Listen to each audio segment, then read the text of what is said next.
In this video, you're going to hear my account, something that still takes my breath away just remembering it. My name is Davi Herrera. I've been a paramedic in Denver for over 16 years, and I've faced everything on the city streets. But what happened that night was unlike anything I've ever experienced. Amidst a serious accident, where everything pointed to death, I saw something that simply shouldn't have been there. And it changed me from the inside out. What was skepticism turned into silence. What was pain turned into faith. This is a real, profound, and transformative testimony about loss, spiritual courage. And the moment I discovered I was never alone. If you believe that stories like this need to be told, subscribe to the channel and hit the notification bell so you don't miss any of our upcoming videos. Leave your like right now. It helps tremendously to spread these messages of hope. And tell me in the comments, what city or country are you watching from? It's always beautiful to see how far these stories are reaching. May this story speak to your heart. I don't really know how to start this, especially because if someone had told me what I'm about to tell you, maybe I wouldn't have believed it either. I've spent most of my life inside an ambulance, 16 years answering calls, witnessing all kinds of accidents, absurd situations, scenes that stick in your head and come back when you least expect it. I was always the calm guy on the team, the one who arrived first, who acted automatically, who solved the problem. But behind that image, there was a hole, a void that started 5 years ago, the day I lost Marcos, my shift partner, and one of my only true friends. He was hit by a car during a simple call. I saw the whole thing happen. And to this day, I hear the sound of that impact. That day broke something inside me. And since then, I just kept going, without stopping to feel anything. On that specific night, I remember the radio calling around 10:30. Serious highway accident, rollover, possible victim trapped in the wreckage. It was nothing out of the ordinary, at least for someone already hardened. I grabbed my gear and went with Nicole, my shift partner. When we arrived, the car was completely destroyed. A Honda Civic flipped upside down, the roof crushed almost touching the seats. I got out of the vehicle like I always did, focused, calculating what needed to be done. But when I got closer, I stopped. There was a woman kneeling beside the car. She didn't look hurt. She was there, in a blue mantle, a white tunic, and there was a strange light around her. It wasn't a flashlight. It wasn't a headlight. It wasn't anything I could explain. It was as if she was glowing, but in a gentle way. And her face, it was serene, calm, in total contrast to that scene of destruction. Instinctively, I shouted. I asked her to get away from the vehicle because there might be a fuel leak. The last thing I wanted was another tragedy. But she didn't react. She stayed there, her hands extended toward the car, not touching, as if she were protecting. That was it. The word came to my mind out of nowhere. Protecting. And, as absurd as it sounds, that image didn't scare me. I felt something different. A pressure in my chest, a feeling that time had slowed down. As if all the surrounding noise, the radios, the sirens, the shouts, had faded into the background. It was just her and the car. I blinked, took 3 steps forward and called out again. And it was when I turned to call Nicole, who was already coming down the embankment with the backboard, that everything changed. I turned back, and she was no longer there. That paralyzed me. I swear to God, I looked around like a madman. There were no trees, nowhere to hide, no one running away. It was an open field, a dark, grass-covered embankment, and she simply vanished. Nicole arrived at the same moment and asked if everything was all right. I didn't answer. I just pointed to the car. When I looked through the window, there was a young woman, hanging by her seatbelt, unconscious, but alive. I can't explain to you how she was alive in that condition. The car's roof had collapsed. Her side was practically fused with the seat. There was no logic there. Yet, the signs were there. Breathing, a weak pulse, but present. I just said, "We have a live victim," and we started the procedures. But inside, my head was somewhere else. That woman, that thing I saw, it didn't make the slightest bit of sense. We managed to stabilize the young woman right there, with the help of the fire department who arrived shortly after. It was a difficult operation, taking over half an hour to safely extract her. But even though my body was there, doing everything automatically, checking blood pressure, checking pupils, adjusting the cervical collar, my mind couldn't shake that image. The woman kneeling, with that blue mantle that seemed to glow on its own. It was as if every time I closed my eyes, even for a second, the whole scene came back. And more than seeing, I remembered the feeling. That heavy sensation in my chest, as if the air were denser, but at the same time, peaceful. It was a mix I had never felt in my life. When we got into the ambulance and left for the hospital, I sat in the seat next to the victim, looking at her, trying to understand what it all meant. At the hospital, the doctors were impressed. Fractures, concussion, broken arm, but nothing compared to what they expected. One of them even said that, given the state of the car, they would most likely be preparing the body for the medical examiner, not for the operating room. I just listened, in silence. On the outside, I was calm. On the inside, a whirlwind. I didn't say anything to anyone that night. Not to Nicole, not to Laura when I got home.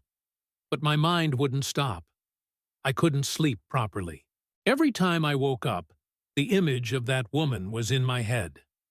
It was as if she had left something in me, a presence, I don't know. Deep down, I knew that what I had seen wasn't normal.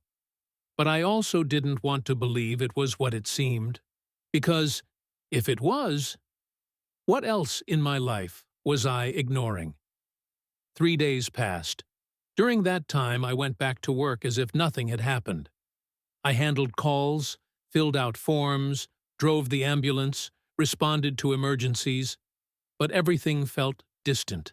It was as if a part of me was constantly somewhere else, waiting for it to happen again. And that's exactly what did happen. It was a Tuesday, already past 9 at night, when we got the call. Motorcycle accident, unconscious victim, suspected multiple trauma. The kind of call where you usually arrive prepared for the worst. We got there quickly, and the scene was bad. The young man was lying on the asphalt, his helmet cracked in the middle, blood running down the side of his face. I knelt beside him, checked his vitals. His blood pressure was dropping fast, and his breathing was irregular. He was slipping away right there, in front of me. As I was doing what I always did, opening the airway, controlling bleeding, monitoring heart rate, I smelled a strong scent in the air. And it wasn't the smell of oil or blood. It was the smell of roses. In the middle of a motorcycle accident, amidst gasoline, burnt rubber, and hot asphalt, a sweet, fresh scent, completely out of place. I looked around, trying to find the source, but there were no flowers nearby, not even a plant. Nicole, who was next to me, didn't notice anything. I asked if she smelled it, and she replied that she only smelled fuel. But I knew what I was smelling. It was real. As real as the blood I was wiping from the young man's face. And at that very moment, his vital signs began to improve. Right there, before my eyes. His blood pressure stopped dropping. His breathing stabilized. And I, for the first time in a long time, felt a different kind of chill. Not fear, but something much bigger happening. On the way back to the hospital, I was silent in the back seat with the patient, monitoring his signs and trying to organize my thoughts. It wasn't a coincidence. It couldn't be. Two situations completely outside the norm. Two lives that, by any medical protocol, should have been lost. And in both times, something, or someone, appeared. In the first case, I saw. In the second, I smelled. But in both, the feeling was the same. Something was beyond our capacity to explain. When we returned to base, Nicole commented that I seemed a bit strange again. I just said it was fatigue. But inside, it was as if one part of me was breaking, and another rebuilding. As if I was being pushed into a place I never wanted to enter. The realm of those who believe in things they cannot measure. It was that night that I told Laura. I waited for her to lie on the couch with her book, waited for the silence of the house to settle, and then I sat next to her and said, I saw one thing, and then I smelled another, and I can't pretend anymore that everything is normal. I told her everything. From the woman in the blue mantle kneeling at the rollover to the scent of roses at the motorcycle scene. I spoke trembling, not knowing how she would react. And when I finished, she didn't say anything. She just got up, left the room, and came back 2 minutes later with an old image in her hands. An image of Our Lady that had belonged to her grandmother. When she placed it in front of me, I froze. It was her. That was the woman I had seen kneeling. The exact color of the mantle, the face, the posture, everything. I felt my stomach turn. My hands started sweating. And then she said, Davy, you saw the Virgin Mary. I denied it instantly. I shook my head, got up from the armchair, and started pacing the room. No, Laura, this can't be. I'm not that kind of person. I work with data, with exams, with numbers. This makes no sense. But the more I tried to rationalize, the more the images returned to my mind. The blue mantle illuminated even in the darkness, the way she knelt with her hands extended, the feeling in the air, and the smell of the roses. There was no way to pretend it was an invention of my mind. I'm not the type to see things, never have been. I barely even dream at night. But that was real, and the more I fought against it, the more I felt that something inside me was about to collapse, as if I had spent years trying to be too strong. And now, finally, something was breaking me, and making me see. Laura didn't judge me. Quite the opposite. She held my hands and said, Maybe this is happening because you needed to remember that you were never alone. Those words kept echoing in my mind for a long time. You were never alone. It was strange to hear that after everything I'd been through. After watching Marcos die in front of me, after spending 5 years locked inside myself, thinking it was better that way. I never wanted to think about faith or miracles. I avoided churches, I avoided prayers, I avoided anything that reminded me that the world has things we don't understand. But now, I was being confronted with it, not by books, nor by speeches, but by events that I couldn't explain. It was as if someone was calling me back, shaking me, telling me, Wake up, I've always been here. In the days that followed, I returned to work, but with a different attitude. It wasn't as if I had become religious overnight, but I no longer looked at the calls the same way. Every call was a question. Will it happen again? And at the same time, something inside me had changed. I no longer felt so empty, and as much as the pain of what I experienced with Marcos was still there, it seemed different. Lighter, maybe. Not less real, but less suffocating. It felt like, for the first time in years, I was really able to breathe. I started talking more with Nicole. I accepted an invitation to go out with the shift crew, something I had always avoided. It was as if that invisible presence had left a trail, and I was starting to follow that path without realizing it, until the night everything turned again. It was a Saturday. I was on duty, and we received a call about a multiple-car collision.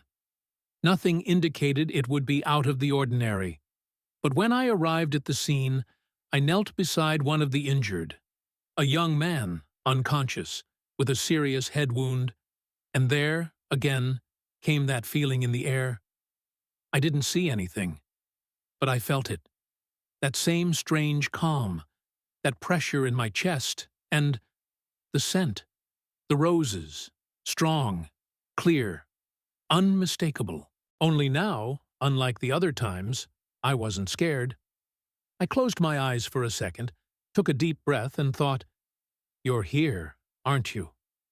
That was all. And again, his vital signs started to stabilize.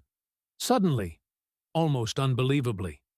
And I knew, deep down, that I was no longer alone in that fight. I never was. That morning, driving back to base with the ambulance in silence, I leaned my head against the window and watched the city pass by. The lights, the posts, the headlights, everything became blurred as we drove. And inside, I was at peace. For the first time in a long time, true peace. Not that fake peace of someone pretending everything is under control, but the peace of someone who knows that someone is watching over them, even if you can't see it. When I got home, Laura was sleeping. The house was silent. I walked in slowly, went to the room, sat on the edge of the bed, and just stayed there for a few minutes, staring into space. And then, for the first time, I gave thanks. Not out loud, just in my thoughts. But I truly gave thanks for not having been abandoned, for having been remembered, for being alive and feeling again. After that, nothing else happened. And that is perhaps the strangest part of telling this, because people expect that, after seeing an apparition, after feeling something supernatural, you will continue to have visions, messages, signs. But no, I never saw the woman in the blue mantle again. I never smelled the scent of roses again. I never had that heavy feeling in the air again. And yet, I didn't need to, because what I experienced was enough. It was so real, so strong, so clear, that there was no way to erase it. It was as if it had been engraved inside me, in a place that no longer fades. I continue working. I continue taking calls, saving those who can be saved, mourning those we lose. But today, I know I'm not alone, and that even when we think God has gone silent, maybe He's just kneeling beside us, in silence, protecting everything with outstretched hands. There was one night when I almost went back to the site of the first accident. It was my day off. I had gone for a drive with no particular destination, and before I knew it, I was just a few miles away. I pulled the car over to the shoulder, turned off the engine, and just stared into the darkness. The stretch was empty, the sound of passing cars was distant, and the silence there felt different. I spent some time trying to understand why all of that had happened to me. Why me, who never asked for any sign, who closed myself off from everything related to faith, who protected myself from the world as if feeling were a weakness. But I had no answer, just the silence. And, strangely, that silence was also an answer. It was as if all of that had happened, just so that I would open myself up again. Not to understand everything, but to accept that not everything needs to be understood. I went back home that day, and Laura was waiting for me with 2 coffees ready. She didn't ask where I went. She just handed me the mug and sat next to me. We stayed there, on the couch, in silence, and that was enough. Since everything happened, our relationship changed.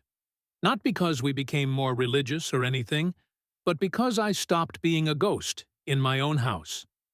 I started talking, laughing more, accepting that life doesn't have to be lived on autopilot, and one random Saturday, I finally gathered the courage to do something I had avoided for years. I called Angela, Marcos's widow. We talked for over an hour. She told me about her daughter, Sophie, how she was growing up to look like her father. And I listened, cried, and apologized for having disappeared. She simply said, "You did what you could," and he knew that. And at that moment, something inside me was finally released. Time passed, and even without new signs, I felt she was still close. Not visibly, not like in that first accident, but present. It was as if something in me had been reconnected, a kind of awareness that accompanied me on every call. When we arrived at difficult scenes, I would take a deep breath and visualize that image. The woman in the blue mantle, kneeling, with her hands outstretched. And that gave me strength. It helped me stay calm, act with more compassion, to look at each victim not just as a clinical case, but as someone who, perhaps, was also being protected by something greater. And, over time, I realized that the change wasn't just internal. People started noticing, too. Colleagues who used to see me as the tough guy started commenting that I seemed lighter. I just smiled. How could I explain? One day, at lunch with the team, Nicole brought it up. She commented that ever since that rollover accident, I seemed more human. I laughed, but stayed silent for a few seconds, and then I decided to tell her. Not everything, of course. I didn't mention the exact image, nor the smell of roses, but I said that I had seen something that night that made me rethink everything. She just looked at me for a few seconds, without mocking, without laughing. Then she said, "You know, I don't know if I believe in miracles, but I was there that night, and if you told me that that was protected by something, I would believe you." That gave me chills, because I hadn't said anything specific, but she had felt it too. Maybe not in the same way, but she had felt it. And that's when I understood that sometimes faith begins like this, as a shared memory, in silence. A few months later, I was washing the dishes on a Saturday morning, with the light coming through the kitchen window, when I paused for a moment. Nothing extraordinary happened. No vision, no perfume, no voice. But I felt a gratitude so strong that it took me by surprise. It was a warm feeling, as if, for a second, I was being watched by someone who knew me profoundly. I dropped the plate in the sink, dried my hands, and went to the living room shelf. I picked up the image of the Virgin that Laura had shown me that night. I stood there, looking at it, in silence. And out of nowhere, without planning, I said out loud, "Thank you for not giving up on me." That was all. And it was enough. Because I understood that it doesn't matter if she appears again or not. The important thing is that now I know. And that changed everything. Since then, I carry this certainty with me.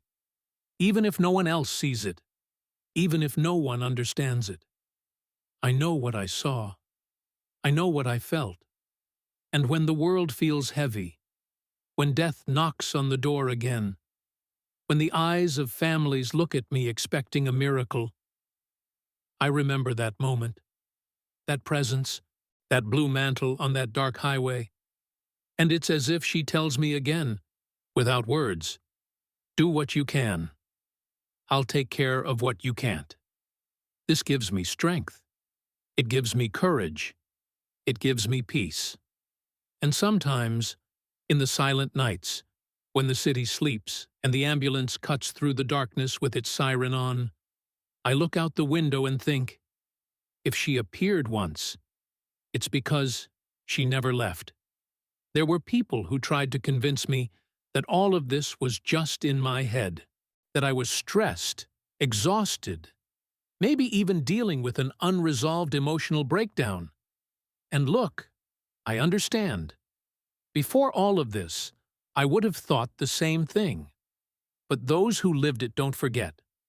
Those who felt it, know. It's not the kind of thing you read in a book or hear in a sermon.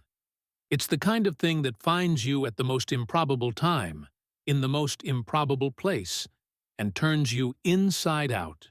After that day, my faith didn't become a religion, but it became a presence. I no longer need proof. I don't need constant signs, only memory. Because once you are touched by something you can't explain, you carry it with you forever. Like a scar that no one sees, but you feel there every day. The truth is, I was never the same after the woman in the blue mantle. And honestly, I don't want to go back. I don't miss the old version of me, that guy who only reacted, who protected himself from the world and from feelings. Today, I face the same horrors, the same accidents, the same moments when everything seems lost. But I enter those situations differently, with a faith that doesn't come from books or promises, but from something I saw, something that saw me, something that was there, on that embankment, on a random night, when everything seemed meaningless, and if she appeared to me right there, where death almost won, then maybe she is appearing to other people out there too. And just thinking that gives me the will to continue. To this day, I have never seen that woman again. I have never smelled the scent of roses again. I have never had any apparition or vision like that night. But that doesn't diminish what happened. And perhaps that's what intrigues me the most. It was only once. Just that instant. And then, the silence. As if she had only come to wake me up, to pull me out of a state that was killing me inside, even though I was still breathing. Sometimes I catch myself thinking, why didn't she come back? Why did she disappear so quickly? But then I remember her expression. That calm, serene, firm face, as if saying, you have already seen what you needed to see. And maybe that's exactly it. Because true, transformative faith is born when we understand that we won't have all the answers. And even so, we choose to continue. So, if you ask me today if I believe in miracles, the answer is simple. I don't just believe. I lived one. And that's what healed me. Not magically, not overnight, but like someone whose heart is being stitched up slowly, stitch by stitch. Marcos is still missed. The pain hasn't completely gone away, but it has transformed. And so have I. And it all started there, in the middle of the night, on the wet dirt of a highway, with a light that didn't come from any flashlight, and with a woman in a blue mantle kneeling before the impossible. Since then, I've never been the same. And even if no one believes it, even if no one sees it, I know. I saw it. And I carry that with me, to this day. And if there is one thing this story taught me, it's that even when everything seems lost, we are never truly alone. Sometimes the answer comes in silence. Sometimes it comes in the form of someone kneeling beside us when no one else sees. What I lived was real, and it changed my life forever. Now tell me, have you ever had an experience you can't explain? A moment when you felt that something, or someone, was protecting you? Write it here in the comments. I'll read everything, and I really want to know what you think about this. Go ahead and subscribe to the channel right now. Hit the notification bell, because here we share stories that transform. And you won't want to miss the next video. And if you like this kind of content and want to support the channel in some way, but don't know how, it's simple. Click the Join button. That way, you help this work continue to reach more people with faith, courage, and hope. Also watch the next video that will appear on your screen. I am sure it will touch your heart. May God be with you. And until the next video.